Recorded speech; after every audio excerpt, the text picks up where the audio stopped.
ne parle plus que de ça ces derniers temps dans le monde et en RDC. Le coronavirus, le sujet occupe la une de tous les médias. En République démocratique du Congo, plusieurs provinces sont officiellement touchées. Donc le virus est là et il se répand de façon exponentielle. Selon le responsable de la cellule multisectorielle de riposte, les jours à venir peuvent être redoutables. Nous avons justement le privilège de rencontrer le docteur Jean-Jacques Mouyembe. Il va nous expliquer ses craintes. Avec lui, nous parlerons également de la problématique de la prise en charge des malades et du schéma thérapeutique pour la RDC. Comme vous savez, donc, l'épidémie est entrée par la commune de la Gombe. C'était quelques cas. Et ces quelques cas ont engendré d'autres cas qui se répandent maintenant de plus en plus dans les zones périphériques. Ce qui veut dire que si le nombre de contacts augmente, cela veut dire que également le nombre de cas va augmenter. Vous voyez? Et si ces contacts ne sont pas bien suivis, et ils engendrent des cas avérés de Covid, ces cas avérés de Covid vont à leur tour engendrer d'autres cas. Bon, si nous disons qu'un cas de Covid peut engendrer 3 cas, vous comprenez que si nous avons maintenant 300 cas, 400 cas, vous comprenez que ces 400 cas vont engendrer chacun 3 cas, 3 cas, 3 cas, et vous aurez donc une foule, un nombre élevé, n'est-ce pas, de cas. C'est ça qui inquiète. Non, il y a même la cinétique même, donc comment le virus évolue.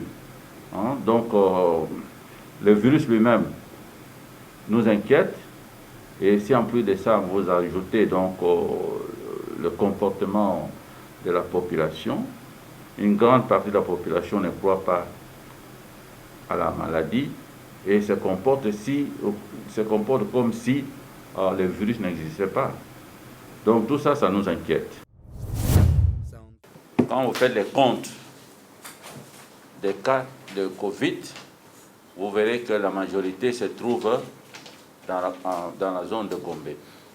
Et c'est à partir de la Gombe que le virus se répand petit à petit dans les autres communes. Donc, si nous mettons la Gombe en confinement et nous accompagnons avec d'autres mesures telles que les dépistages massifs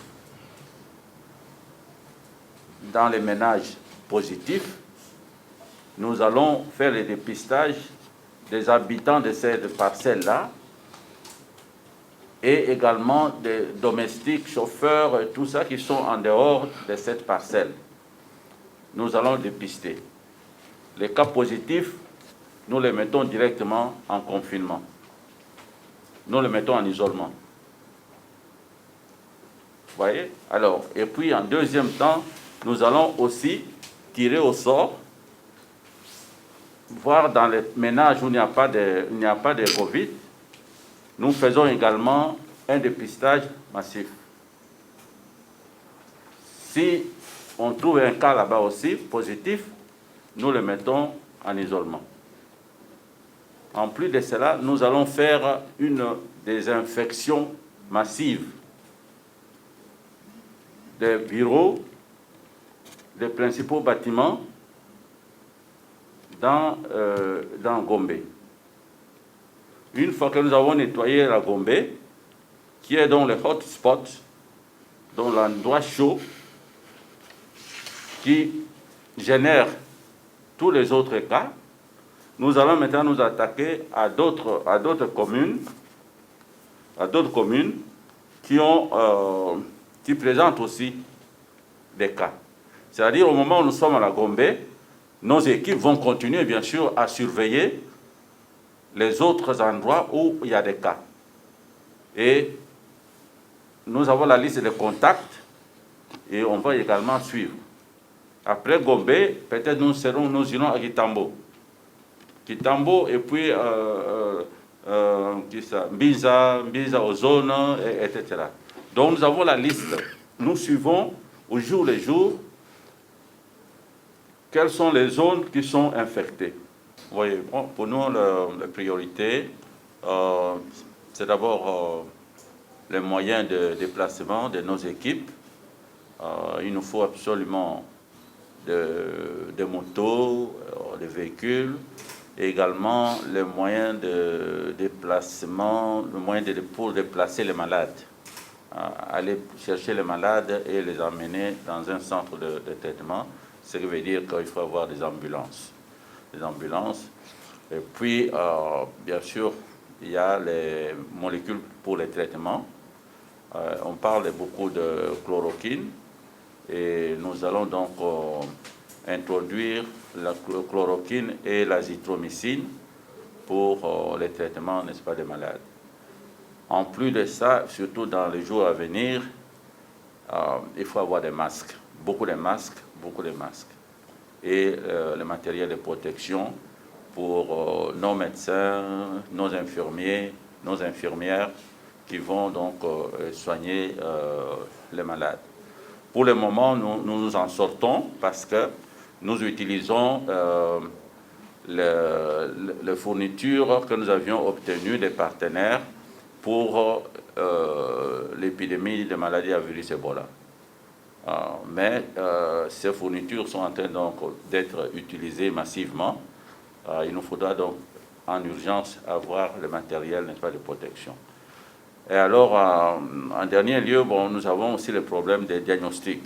Des diagnostics, c'est-à-dire, dans les jours à venir, l'intérieur du pays sera infecté et sera difficile qu'on envoie les échantillons ici à Kinshasa.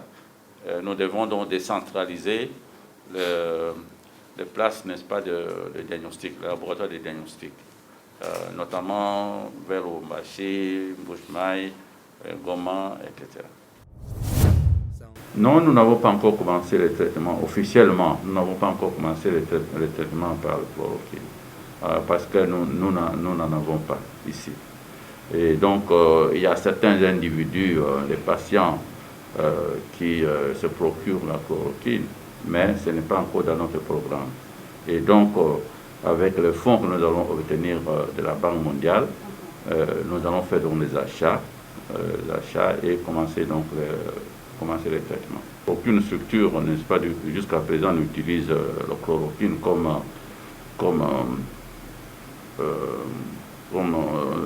un traitement de base pour chaque malade. Nous n'avons pas encore commencé, donc nous attendons pour pouvoir acheter en grande quantité et commencer donc la thérapeutique. Jusqu'à présent, c'est encore un traitement, n'est-ce pas, symptomatique, c'est-à-dire que si le malade présente tel symptôme, nous essayons, n'est-ce pas, d'utiliser le médicament qu'on utilise habituellement. Il y a le problème, n'est-ce pas, d'oxygène, mais de plus en plus nous sommes en train donc de résoudre ce problème-là. Et donc il faut attendre quelques temps pour pouvoir donc commencer les traitements à la chloroquine et à l'azithromycine. Nous avons donné déjà des équipements de protection à, je crois, 6 ou 7 formations hospitalières que nous avons choisies. Nous tenons absolument à protéger d'abord, n'est-ce pas, le corps médical, le personnel soignant, et donc les médecins et les infirmiers. Ça, c'est vraiment notre première préoccupation. Nous avons amélioré nos équipes de prise en charge. Il y aura donc des médecins fixes qui vont rester en permanence au centre de traitement. De sorte que quand un malade arrive, le malade est bien orienté, il sera donc reçu par ce médecin. Vous devez connaître notre système de santé.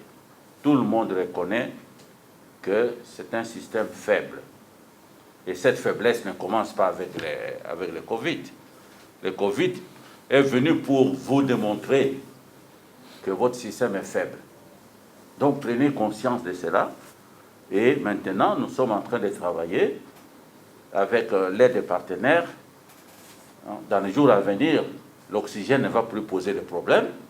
D'autres appareils d'urgence ne vont plus poser de problème. Nous n'étions pas très bien préparés, mais dans les jours à venir, tout sera en ordre. il n'y aura plus de chaos, ce sera l'ordre et l'espoir, n'est-ce pas, pour les malades. Oui, le plan est là, nous l'avons déjà partagé avec, n'est-ce pas, les partenaires et le gouvernement. Et donc, dans les prochains jours, nous allons commencer à récolter, n'est-ce pas, les résultats. Et d'ores et déjà, la Banque mondiale a libéré les fonds qu'elle avait promis. Et donc, dans les prochains jours, nous serons en possession de ces fonds. Le virus est transmis même pendant la période d'incubation. Donc, les malades ne présentent pas encore les symptômes, mais ils commencent déjà à disséminer, n'est-ce pas, le virus.